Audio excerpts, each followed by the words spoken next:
Hey everybody, welcome to the Muckrake Podcast. I'm JJ Sexton here as always with my friend, my co-conspirator, Nick Hausman. How you doing, bud?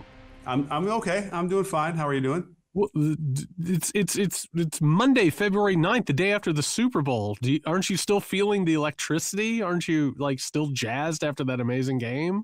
Yeah, I mean, I got home and I just fell asleep by 9 p.m. I don't know, And by the way, I started to nod off during the game, and it was going to be a major faux pas. Nick, I was like the Sleepy Bear tea mascot during that game. I was so bored by it. The commercials were terrible. We got to talk about one of those commercials here in a minute, but that was an atrocious performance and listen, this is my job. This is my corner. This is my lane. This was the appropriate Super Bowl, the appropriate ads, the appropriate halftime show, all of it for the decline of the American empire. You could not script this thing better. I don't know about you, but every commercial that came on was like, "Is this AI? Is this AI? Oh, of course it's AI." Everyone, and even the ones that were not AI, was like slop, non-AI slop. It was really something to behold in terms of that. And so, yeah, we are now at that point, and we got to talk about all this stuff. But Nick, you just put your finger directly on it, because the experience of watching a commercial where it's like, oh, here's a really popular pop tune that everybody wants to sing along with, and you're getting comfortable, and you're like, oh, I don't know what this ad is about, and then you're like, oh, is this going to involve? Yeah, of course, I got too comfortable. That's what I was watching a thing I thought was for coffee, and then it turned into, I don't even know what I forgot what it was. I didn't even know what it was. There's a coffee commercial that ended up being something completely unrelated. Maybe it was the shot that makes you thin. I don't know, something like that. Awful times in the United States of America, but we're glad that you are here. We're going to do a special Q&A mailbag episode for Friday's episode. So everyone, if you are a patron, all you got to do is head over to patreon.com/muckrakepodcast. We want to hear from our patrons for that show. We want to hear your questions, the topics that you want to discuss. Now, we will be recording this on Thursday, which means that we need you to get these into us by Thursday morning at the latest. You can email us at muckrakepodcast@gmail.com, or if you want to leave a voicemail, head over to speakpipe.com/muckrakepodcast. I think that's the URL. We'll go that route. We'll post something on the Patreon, but get those in by Thursday, and then Friday's episode will be a subscriber mailbag. That's good. Can't wait. All right, everybody. By the way, really great questions, by the way. Yeah. That's the other thing about it, is I always enjoy, whether it's on here or it's on my Substack or whatever, I always enjoy the questions because they make me talk about things that maybe I've been thinking about, or maybe I haven't even thought about, like that, you can get in your own lane. Really, really good for the intellect and keeps you on your toes. Well, speaking of, we have to get into the story of the hour coming from the Super Bowl, which is, as much of a monoculture as the United States of America has anymore. And this year, we talked about it on the Weekender last Friday. We talked about this strange sort of split and schism that was going to take place with the halftime show. So we need to talk about the fallout from that. Listen, I'm not really a Bad Bunny guy. Hell of a performance. And listen, I'm not a person who goes, yeah, the thing that everybody likes is really cool. I usually crap on it. Let's be honest. Mm-hmm. It was incredible. And in a second, we have to talk about exactly how bad the Turning Point USA alternative was. We'll get into that in a second. But Nick, it's amazing to see people trying to criticize one of the best halftime performances in Super Bowl history, an absolute masterclass in how to do this thing, turn it into spectacle, turn it into an experience, and they still can't handle it. They still have to call it terrible. They can't even admit that something was a triumph that it was.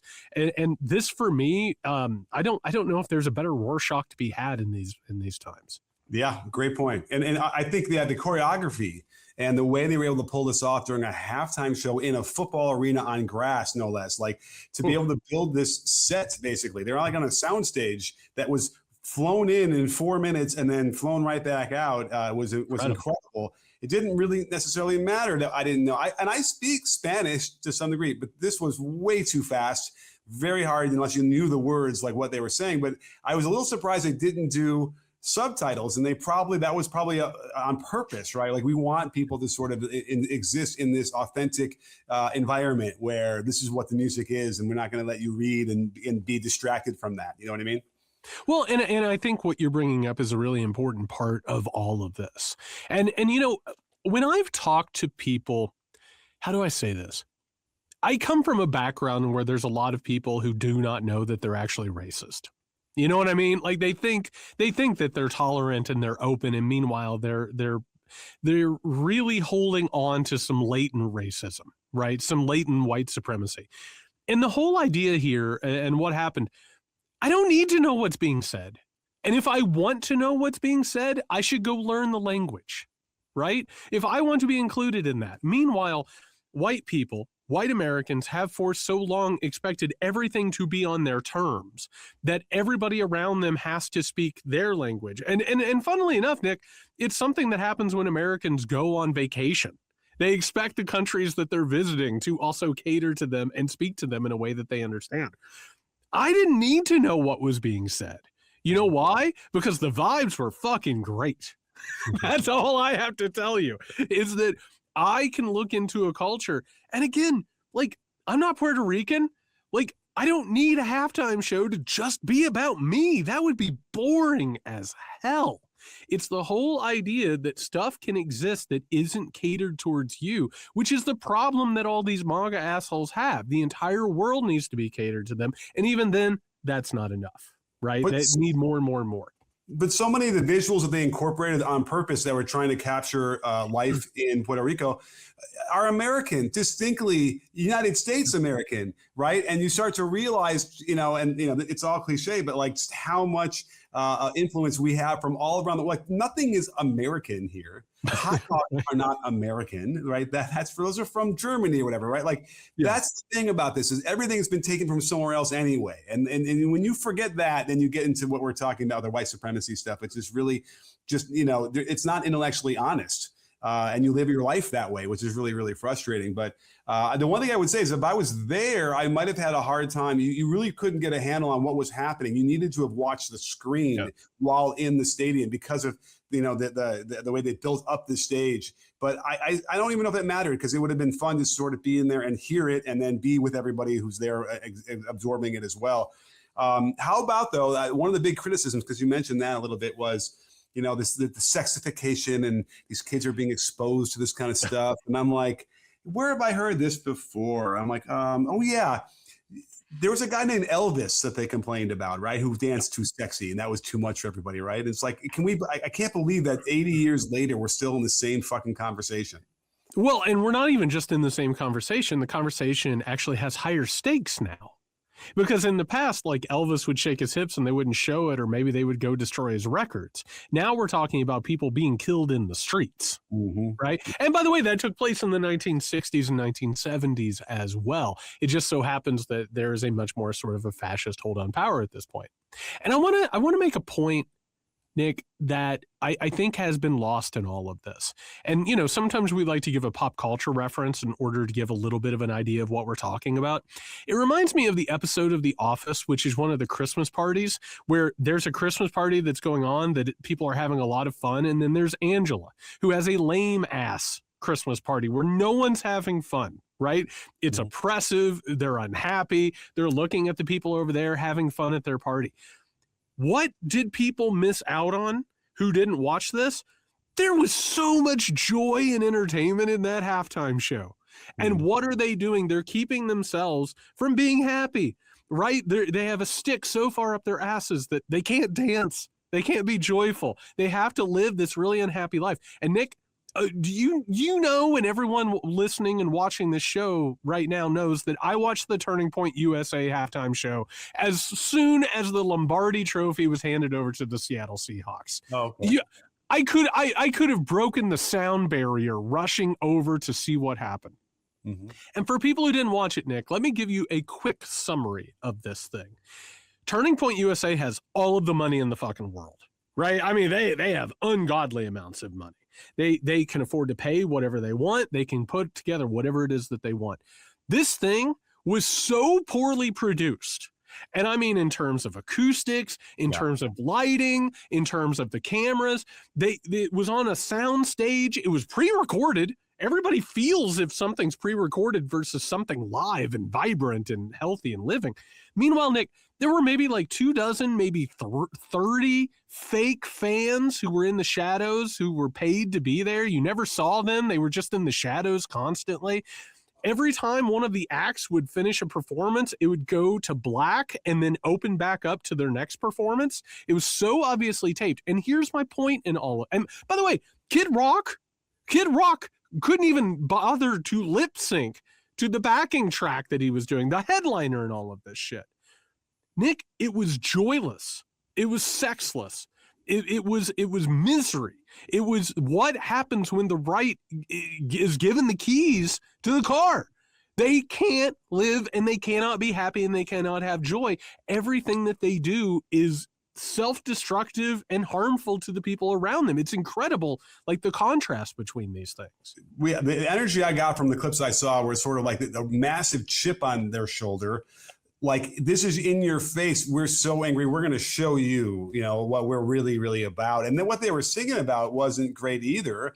A lot of these lyrics are indicative of the pain that these white people are stuck in and need help with. By the way, this reminds me of, do you know the guy that instigator that went to Minneapolis, got the shit kicked out of him and had to get rescued by some random person driving a car? Did you see this little news thing about it? Because he was picked up by a trans woman who was the nicest person in the world to rescue him and get him out of there. They exchanged numbers, and like her biggest takeaway from all of that was get some therapy. Literally, that's help.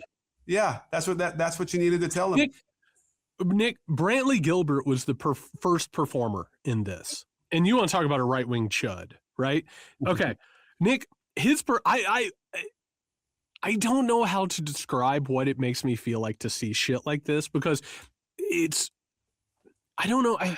It's almost like a flare being shot up. You know what I mean? Like there's so much import to this. Brantley Gilbert, who's like singing about drinking and getting in trouble and bad relationships, all this. Nick, his mic stand, it's not a mic stand. It's big, strong chain links. And then the mic that he's singing into has brass knuckles on it. Oh, God. Oh, God. Yeah. And here's the thing, Nick. If you're not part of the right-wing chuddery and you see this, you're like, oh, this guy's sad. Yeah.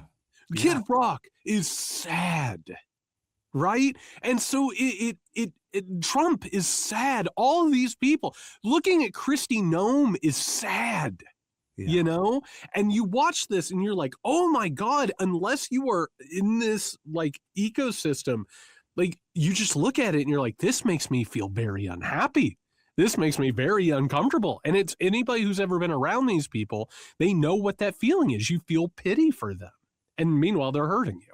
Yeah. And then, meanwhile, they're boasting, I think, 5 million viewers, but the indication was that there was paid bots for a lot of it. There's probably 1 million people that watched it. Can I tell you what's funny about that? Actually, how many people in terms of watched it?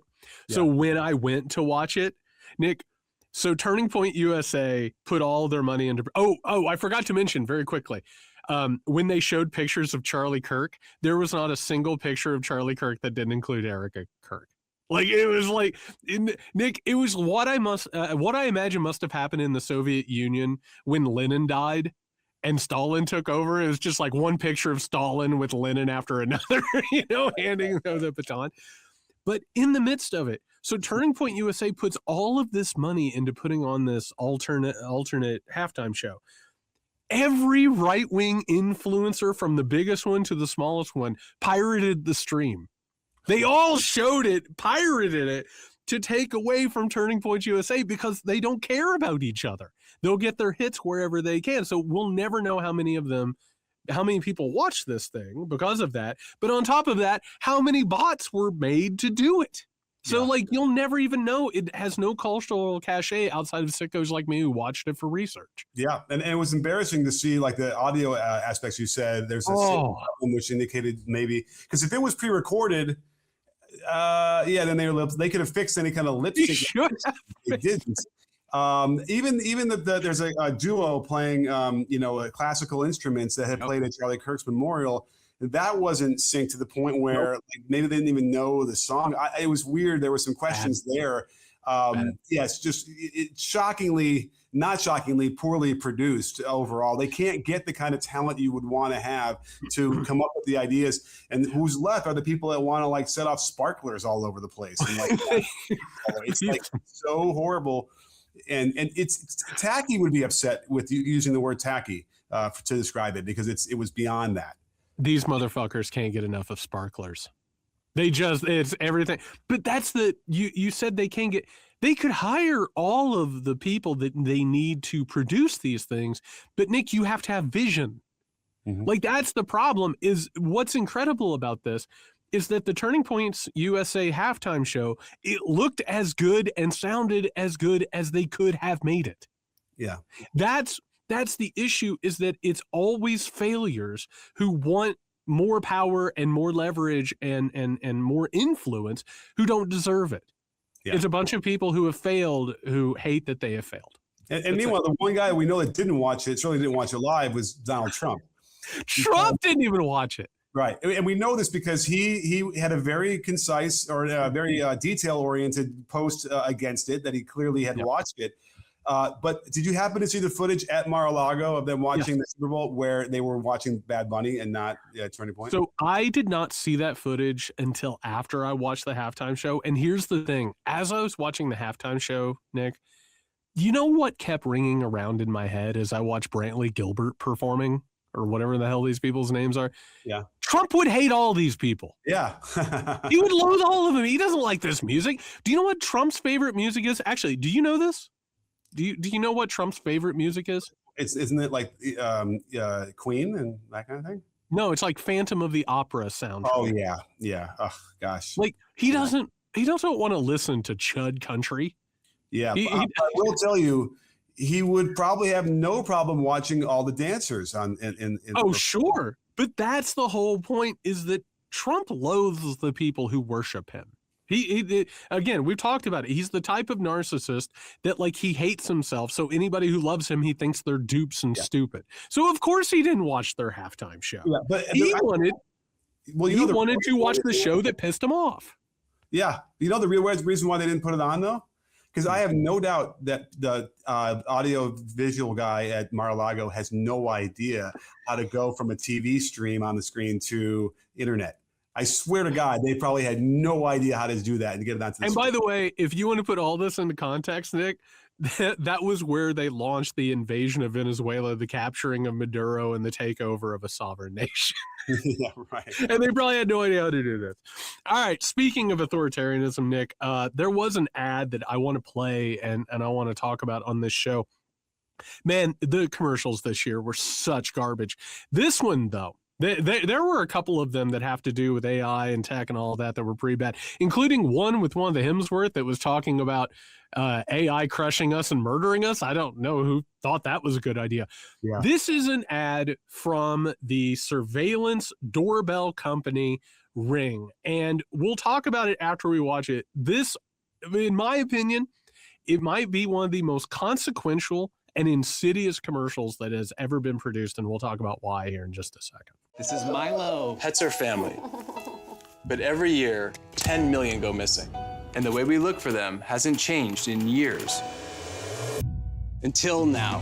One post of a dog's photo in the Ring app starts outdoor cameras looking for a match. Search Party from Ring uses AI to help families find lost dogs. Since launch, more than a dog a day has been reunited with their family. Be a hero in your neighborhood with Search Party. Available to everyone for free right now. Join the neighborhood at ring.com.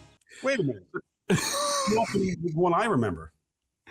Nick, so in this commercial, for those, and by the way, if you want to see it, go over on YouTube. It's on our channel. Ring has announced that they are unrolling a feature where to find, and putting really big scare quotes around this, to find lost pets, that they will activate a panopticon system in which all of the regional and area Ring doorbell cameras will be turned on surveillance-wise. That's right, everybody. They're slow walking an authoritarian panopticon by saying they're going to find lost pets. Just to find your lost dog. However, by the way, if you want to know what music I like compared to like with Trump, that was Nilsson doing "Without You," one of my all-time favorites. But crowd pleaser. Yes. However, I remember another version of this commercial during the Super Bowl yesterday, where it's a new family. Correct me if I'm wrong. It moves into the neighborhood. Different ad. That's not, and they bring the dog back. Yeah, there were 2 lost pet commercials. Do you remember what that was for? Yes, that was for Redfin, I believe. Okay. Because by the way, that one was playing on the heartstrings of like, here is a Hispanic-looking family moving in and being treated like pariahs, and then somehow the daughter of the Hispanic family finds the dog, and then that breaks the ice, right? Or something. Yeah, I can't wait for about 3 years from now where we find out that like Redfin or a company like them has been doing discriminatory practices. And put out. You mean like giving them their data to the ICE to help them? Yeah, exactly. I can't wait for that story to break. Oh, I know. Now, yeah, but if ever you had found, like, if you were a Hollywood screenwriter in a development meeting, they wouldn't let you come up with an idea where you say, "Oh, the Ring cameras are going. We're gonna pretend that it's gonna help us find dogs, lost dogs. That's what we're gonna use it for, or tell everybody we're using it for." I'm shocked that there wasn't a sister ad for Palantir that was like, we're going to help you find lost gerbils using facial recognition technology. Yeah. Like, honestly, it's incredible that they were like, oh, we're going to get so many people to sign up for this panopticon dystopian surveillance system in order to find pets. And by the way, I'm a pet person. If I lost my dog, my world would come crashing down. It makes me sad to even say that out loud. But the idea that we're all going to sign up for a dystopian surveillance state this way, I cannot believe that this is how they're trying to slow walk this thing. It's incredible.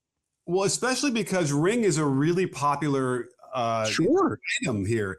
People really like the fact that you can kind of stick it right on there and it works beautifully right away out of the box. Sure. Lord knows if anyone's ever tried to have any manner of doorbell system, they don't work. So they already had a great brand. They didn't need to like get out of the box like this.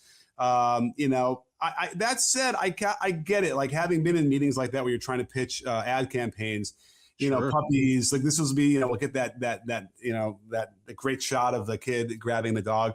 So I kind of get it, but it doesn't take more than about 10, before the commercial is even over, you're already picturing what you've been describing. And that's problematic to say the least. For people who aren't watching this on YouTube, the moment where it shows all of the cameras going on in the neighborhood with all of the blue surveillance bubbles, like, that for me, that, you know what that made me think of, Nick? It made me think of that feeling sometimes you get when like you're watching like a documentary with lions and tigers and shit, and you're like, oh, that's right, that's dangerous.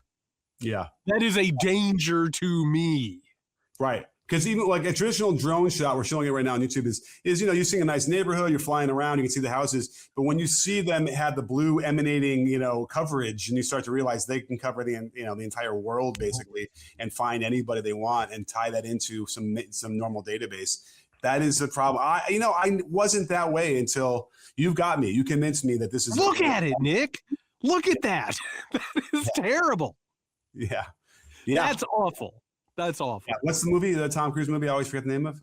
Minority Report? Minority Report. That's, like. You know what it reminds me of, actually? And for people who don't know, Fahrenheit 451, incredible book that just predicted so much shit. And it's not just in terms of burning books or whatever, like also in terms of like how we would get addicted to social media and how we would sort of like become apathetic as things got worse. Eat robot dogs, robot dogs being sent out in order to kill us. There's also a moment in that, Nick, where Montauk, the main character, he's on the run from the police, and there's an alert that goes out and it says, everybody go outside and see if you can see the fugitive. And my God, it's that, but worse. This is bad news. I mean, somebody, who was it who came out and just said, what's going on like in Minneapolis is like basically on the way to being like Anne Frank. These people would turn Anne Frank in. Right. I don't know if it was the mayor who said that. Somebody said that. And yeah, like you start to realize, like, I had the misfortune of seeing a lot of these posts like that you see on X and then reading the replies. I like to kind of lurk and look at the replies. So obviously a lot of them are bots. So you can kind of figure it out pretty quickly, but a lot of these accounts are not, and they're real people, and they are, it's probably tapped in that same anger that fuels this Turning Point halftime show, right? It's anger. It's like, that's what they're tapping into. We are angry that they're having a great time. And the only way I can, justify being in this room with everybody else is like, they're all going to, inspire the same anger together and the same chip on our shoulder together. It's not healthy at all. I mean, that's what's, I'm not healthy. I don't feel like I'm mentally healthy at this point. So many things are weighing on me, but I do feel like I can only imagine how much worse it's got to be when you have that layer of, what's the word I'm looking for psychologically that they are suffering from? Misery. It's self-loathing. It's antipathy. I mean, it's the whole thing. Which I'm seeing racism. Yeah. And that's the thing about it is like, what you just brought up in terms of like Anne Frank. I say this all the time. I'll be in like a meeting and someone's like, do you think that we're heading towards, what's it called? The Margaret Atwood. Help me out here. Oh boy. Oh, hell. God, come on. It's where the women are being used as Handmaid's Tale. Oh my God, it took that took way too long. And I always say to people, I'm like, you need to understand the Handmaid's Tale like isn't even the beginning of it. There's not a lot of technology in the Handmaid's Tale. It's just people being able to find each other. And you want to talk about something like Anne Frank? Yes, like the idea holds on because what was that? It was a story that told us all about what happens when authoritarianism runs the world, right? Guess what, Nick? It wouldn't be like hearing a noise in an attic. It would be finding heat signatures. Yeah. Using tech to do that. And the whole point of talking about this isn't like, oh my God, Ring is going to take over the world. It's what we keep saying, Nick, which is we know that this technology exists. We've seen it used in China. We've seen glimpses of it being used in the United States of America. What we're saying is they have this shit and they're already killing people and they're already hurting people and they have already got designs to do this. Why was the Holocaust so bad? It was so bad because they had the technology to mass produce the extinction of people. It's each evolution gets faster and more efficient and more frightening.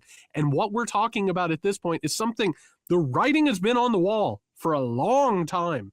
And we have lived with it for decades now thinking, it won't get that bad. Don't overreact. Don't worry about this thing. You're being hysterical. I mean, I have to believe a lot of those people would watch a movie like The Matrix and think, oh, the Neo, he's got to go. We got to. When is the government going to find him? When is that octopus thing going to get through the ship and then get everybody right? That you have to imagine. There's a subsection of people in America that felt that way watching this. Nick, I don't know if did you ever hear the story about Target and prenatal vitamins? Have you ever heard about this? Target and prenatal vitamins. I don't believe I have. So years ago, there were some people who were getting very upset because they were getting like ads from Target for things like prenatal vitamins. And then they were finding out that they were either pregnant and didn't know that they were pregnant, or they hadn't been buying things for pregnancy. It so happened that the algorithm at Target knew that they were either about to get pregnant or that they were currently pregnant. So you take all of that in and all of a sudden you're like, oh, that is creepy. But Nick, what happens when all of a sudden corporations like Target, which have thrown gay and trans people under the bus because of what is going on in the country, what happens when all of a sudden they're like, hey, government, this house over here is buying more food than they usually do. Mm-hmm. They're buying diapers, right, and they haven't had children in a long time. Yeah. They're buying a bunch of protein stuff, like protein shakes that they haven't bought before. My point is, it's not being hysterical. It's understanding that authoritarians will take advantage of everything that is at their disposal if they are given the chance and if they are not kept from doing it. Mm-hmm. And it does put a different perspective on like Edward Snowden or Sure. Winter, like all the people that were blowing whistleblowing on the NSA and what they were able to do. We don't like, because you say, well, why wasn't the government doing this in the 60s and the 70s? I mean, they were, right? There were some versions of this. Maybe, Nixon had his list. I mean, they had ways of doing this, but I guess you get to the point now, it took long enough where it's just too easy at this point. And right. Again, that's the key. We don't hear enough of this in terms of the political sphere. If you're running for office going forward, you have to have a central platform of somehow regaining your privacy and keeping the government out of this. It has to be something that people will have to realize across the aisle, right? That should be the rights, reigning thing as well. They should be able to full-throatedly support that. Again, they want the Second Amendment to battle a tyrannical government. And the irony is they don't realize that it is a tyrannical government right now. But they don't care because the only one they're worried about is a tyrannical government controlled by their opposition. They want a tyrannical government. That's the whole point, which is terrible. Speaking of the opposition, an interesting story is starting to develop where Representative Thomas Massie of Kentucky is having a pretty public feud with Donald Trump. I mean, we've seen some of these things before, but he's breaking really, really hard. On top of that, along with Jamie Raskin and possibly a couple of others, Massie and some of his cohorts across the aisle are going to gain access, supposedly, to unredacted Epstein files. What do you make with this feud? What do you make about the possibility of the Epstein unredacted stuff being read? I have my doubts about whether or not they're actually going to gain access, but maybe that's just me. I mean, it's impressive that Massie is willing to get as far out in the skis as he's doing, but that aside from this very narrow subject, he will be able to support Trump on everything else. And everything else. Ways to try and distract to get back to something like that. But, the traditional reaction to something like this would be, oh, well, then some of the redacted stuff will get leaked. Because when it gets into committees like that on the congressional side, someone gets to leak it, right, eventually. So that's good. We should get some of this redacted stuff out there. There's simply no way that we've seen millions upon millions of pages. It's clear now that there were dozens of co-conspirators alongside Epstein that were trafficking, young girls. And the fact that they continued to protect them is outrageous. The fact that Kash Patel was allowed to lie in front of Congress several times about what we now know was in there that he had seen is outrageous. The whole thing, again, if we're looking for ways to bring this country together, this is the one, I guess, where we can all agree, like, right, well, I'll find some right wingers right now that'll have a beer with me and rip the Epstein files to shreds. Well, first of all, I hope Thomas Massie is clearing out his calendar for summer of 2028, because I have to assume he's going to have a primetime speaking engagement at the Democratic National Convention. The moment you say that, if you're a Republican, you say something about Donald Trump, I mean, the Democratic Party is going to hug you and never let you go. Well, I mean, he might be really available right by then. Yeah, he might be available. Maybe him and Marjorie Taylor Greene could do a little act for the Democrats. I'm sure they would eat it up like clapping seals at this point. Yeah, Massie, I think, has voted with Donald Trump's interest like 91 or 92% of the time. And what is happening here, I think, is something that is a little bit interesting, which is heading into the 2026 midterms, whether or not they're going to take place. I mean, there's even more disturbing shit that's been coming out over the past couple of days in terms of attacking democracy. I think he understands that, like, it's going to be a bloodbath if it's a free and fair election. And the fastest thing that they can do is run away from Donald Trump. That he doesn't hold the sway that he does anymore. You're going to lose some of your constituents, but of course there's going to be a ton of moderates who are going to go ahead and vote for you and see you as being courageous and all of that. And when it comes to the Epstein stuff, I don't trust anything that is coming out of this Department of Justice. If people really believe that the DOJ is going to be so afraid of this committee, they don't want to be held in contempt of Congress. That's all they do. Like they'll slow walk it. They'll say, "Oh, we forgot this batch. We'll get it to you later." I mean, this whole thing has just been a wash. I don't think it's going to get to the bottom of things. And any of the teeth that Congress has to enforce like subpoenas and that stuff is enforced by you guessed it, the Department of Justice. Sure. So there's no incentive for them to cooperate with any of this thing. We did see, interestingly enough, Trump had said some nice things a little bit about Bill Clinton and Hillary as they're about to testify in front of Congress, as if he's trying to signal them, like, be nice to me. I'll be nice to you right now if you don't say anything about me. Meanwhile, we have Ghislaine Maxwell in the background, clearly invoking the Fifth during her virtual testimony, and clearly they have a deal, right? They have some sort of clemency deal. Yep. She's not going to implicate Trump, and he will get rid of her the rest of her sentence. That's going to be. You want to hear my reaction to the idea of Bill Clinton and Hillary Clinton testifying in front of Congress about Epstein? Yeah. Shut the fuck up and go the fuck away. Okay. I don't want to hear a word that they have to say. You want to know something weird? You know what occurred to me this past weekend, Nick? It's really strange. It's just like top to bottom. All these people who are in the Epstein files, every single one of them comes forward and they're like, oh, it's a misunderstanding about why I'm in the Epstein files. I didn't participate in anything. Did you know anything about what happened? Nobody's coming out and saying, I'm in the Epstein files. I didn't do anything, but these people did something. The Clintons are going to waste your fucking time.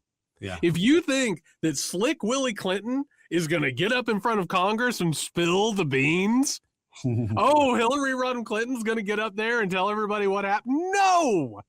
What are we doing here? He always tells the truth under oath. Right? Boy, it would have been easier. That is a joke. Hold on. Is he gonna be? Yeah. That's an excellent joke that relies on, what are we talking?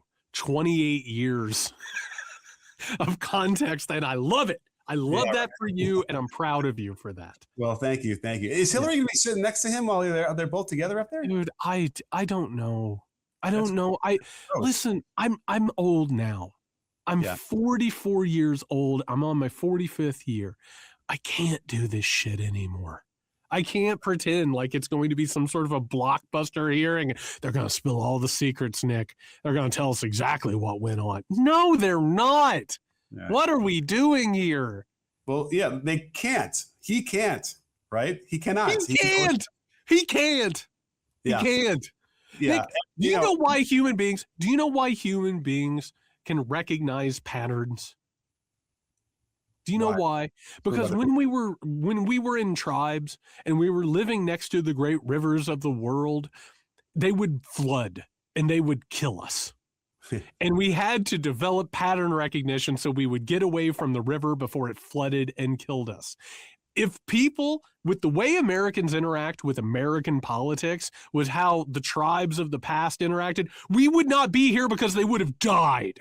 Because they would have died in a flood because they never would have recognized patterns. The Clintons are going to save the day by spilling the secrets. Yes, that's what's going to happen. Well, meanwhile, we also found out from more of these papers that it seems obvious to me that Epstein and Trump were still in communications way Tight after. as thieves. Tight as thieves. Guess what? Guess who Epstein's best friend was at the end? Bannon. Steve Bannon and him, like, there's all manner. I mean, they were planning the pandemic before it happened. They were all there. They had their hands in everything. They had their hands in everything. Yeah. Some scary shit, and it reflects, the thing is even if you weren't going to the orgies or trafficking in women, you knew about it. He was by 2008 or 2009, whenever, like, he was convicted. That was it. Like, you knew not to associate with this guy, and he had 10 years worth of associations with people after that. Nick DiPaolo, who is one of the dumbest comedians that America has ever produced. And Nick, that's saying something, because there are some stupid fucking comedians that America has produced. Nick DiPaolo is one of the stone cold dumbest comedians that America has ever produced. And in his email to Epstein that is in the Epstein files, he's like, your reputation is kind of controversial, LOL. Nick DiPaolo knew what he was doing. Right. Nick DiPaolo couldn't find his dick with his hands. And he knew what Epstein was up to. Yeah.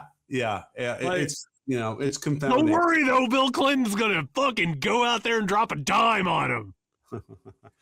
Well, I can't wait. I can't wait. People are gonna sit in front of their TV with popcorn, and they're gonna be wearing their Mueller time shirt while it's on, and their Jack Smith for president hat that some hack sold him on Twitter, and they're gonna be like, "Oh, it's time, baby! The Clintons are gonna take down Epstein and Trump."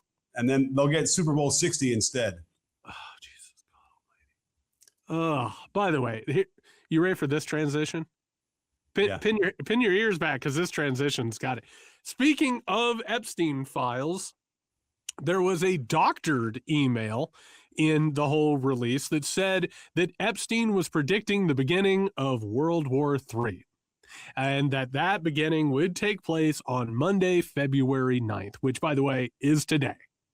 As we are recording this, a force of American military, the size that took place with Operation Desert Storm, is in the Middle East, prepared, it looks like, to go ahead and attack Iran. There are so many things that are taking place. There are so many things that are coming together. This shit is disturbing, and I for one, don't like it. But Jared, I was told from sources on high that Iran's nuclear capabilities were destroyed. We went in there, we dropped some bunker bombs, and I don't even remember how he described how the skedaddle, right? The airplane skedaddled, and that's a word that I think he had just learned, got out of there after they did it. They don't have anything to attack anymore, Jared. I was told this, and I'm choosing to believe this. How could it be that they're ramping up another attack on this poor country? Well, I mean, at some point or another, you gotta start dropping bombs, I guess.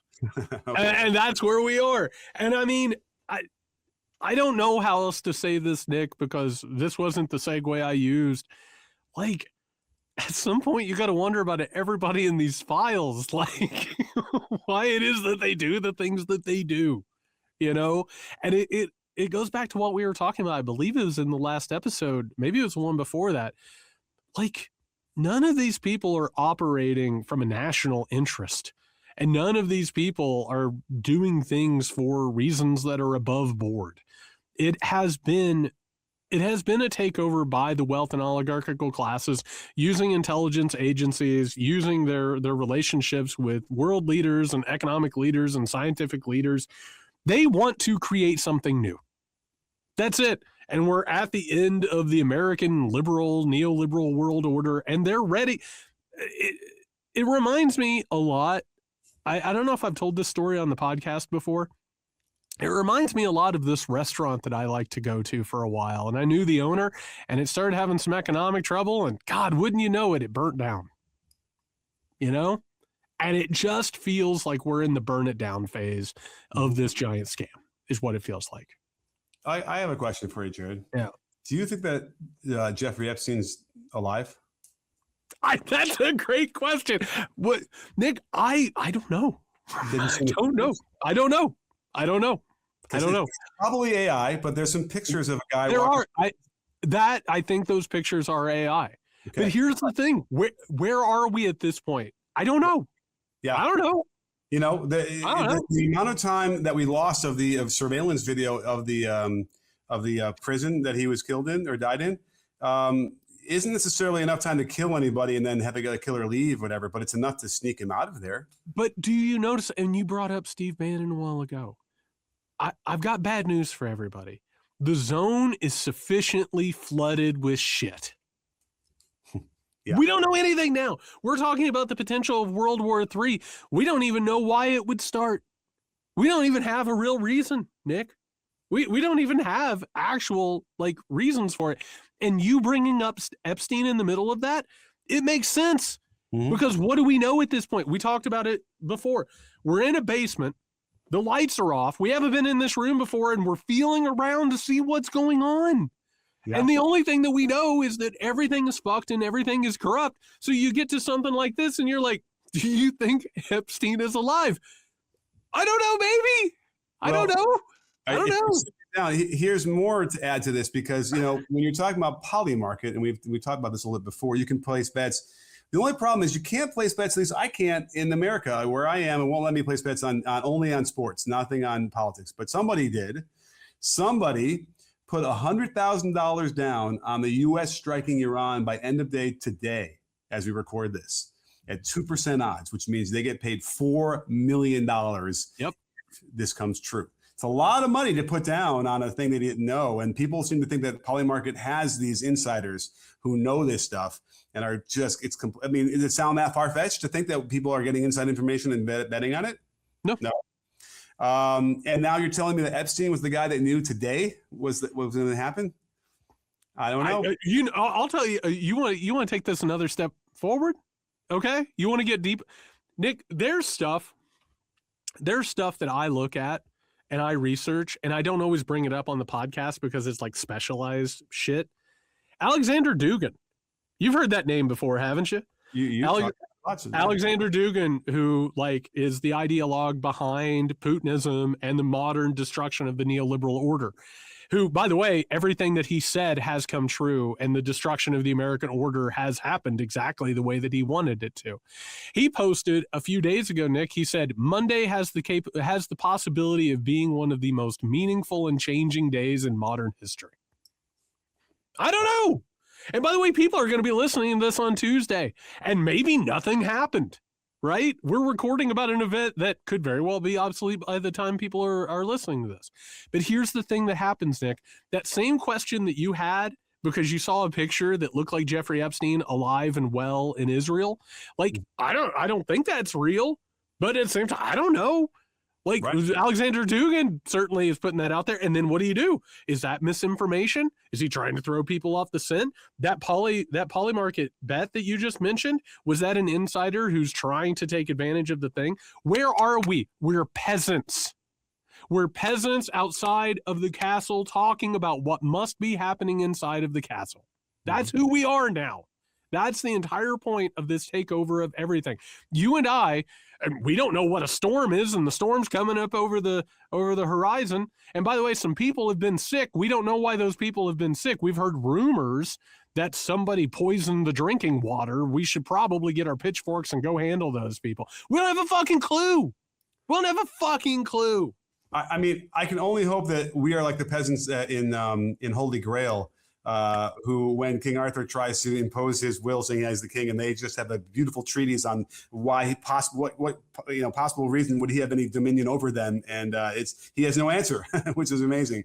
So I can only hope that maybe we have enough sense about us to represent that. But yes, we're cut out of the loop. But we are always. This is the Men in Black. This is always the things that we've been talking about for hundreds of years about how the world is run. And I suppose maybe we've gotten the slighted that room is lit up a little bit more to get a little bit more of a sense of that, but we're no better off. It's absolutely insane. And I'll just say one last thing about all this. We didn't talk about it on the show today, but I think it's very important. This whole Savannah Guthrie's mom being kidnapped and her having to put commercials or, a recorded thing saying, yes, I'll pay you, I think it was $6 million in Bitcoin. One of the most American stories of the modern era that I could ever imagine. Because, Nick, I don't know if you know this. Yeah. One of the reasons that the FBI exists is so things like that don't happen. Mm-hmm. So that people aren't being kidnapped and then being ransomed off, and the people have to go on TV and handle it themselves. You know why? Because what happens when you do that? More people get fucking taken. And more people get held hostage. The FBI is supposed to do it. But you've got Kash Patel. And by the way, Nick, I'm losing my fucking mind because last time I checked, Kash Patel is a podcaster who's trying to get his girlfriend noticed and get her gigs where she's singing the national anthem at rodeos. Mm-hmm. Yeah. And from a purely cynical standpoint, $8 million of Bitcoin ain't going to be worth $8 million. It ain't going to be worth it anymore. By the way, that's a great point, Nick, because she's using Bitcoin, which was created for shit like this. Yeah. And that's why I feel like in a second, the blood vessels in my eyes are going to pop. Well, that's how fucking insane this is. It's going to cut out and we'll never be able to connect again via the internet. Well, that's sad. Well, I know, but I'm just saying, like, someone's going to realize we can't keep talking to each other. because we're Nick, making I'm fucking losing it, man. I'm losing it.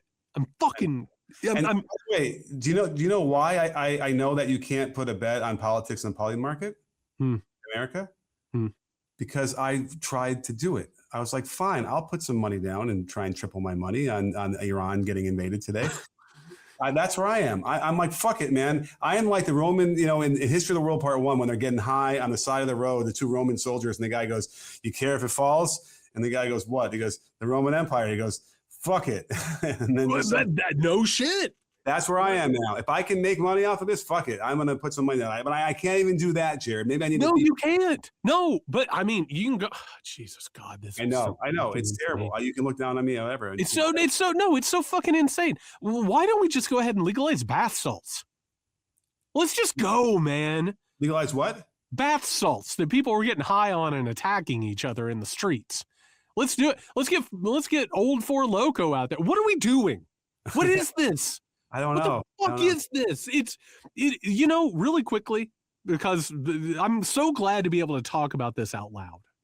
I'm so glad that this show, we didn't play it on this show ending up here.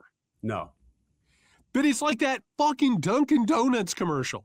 Like at that point, Nick, it's the equivalent, honestly, of that moment. And have you seen Christmas Vacation? Did you watch it after everybody told you to? No, I forgot to watch it. Damn it. There's a point where the elderly aunt, she brings a dish to Christmas and it's Jell-O and there's cat food in it. And everyone goes, oh, she's not doing great. Yeah. What we're dealing with right now is we are being served a big, heaping, steaming pile of Jell-O with cat food in it. And you maybe some people, cousin Eddie in it eats it and he's like, oh, it's good. It's off the tracks. Yeah. It's wow. Cousin Eddie is in that? Randy Quaid? Cousin Nick, he's incredible in it.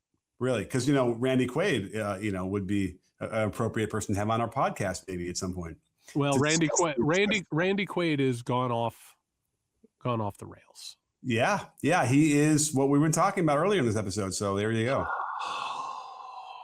I don't know, man. I don't know. I'm so glad that I get to talk with people like you and Danielle Moody and people who get it, because like even trying to process this in a rational way. I joked last episode, I'm turning into the Joker. The new version? All of them. Oh, okay. All of them, from Cesar Romero all the way up. I'm him, man. I can't do this shit. I can't handle it. All right, we gotta go. We could do this for 2 hours. Yeah. That's where we are in all of this. A reminder, we're gonna do a question and answer mailbag on Friday. We need your questions by Thursday morning. You can email us at muckrakepodcast@gmail.com, or you can go over to speakpipe.com/muckrakepodcast. A reminder, we're doing this with Patreon, so head over to patreon.com/muckrakepodcast so you can ask your questions, so you can listen to the show. We need your support more than ever. Good God Almighty. All right, if you need us before then, you can find us over on Blue Sky. Nick's at Nick Houseman. I'm at JY Saxton. For the love of God, everybody be safe.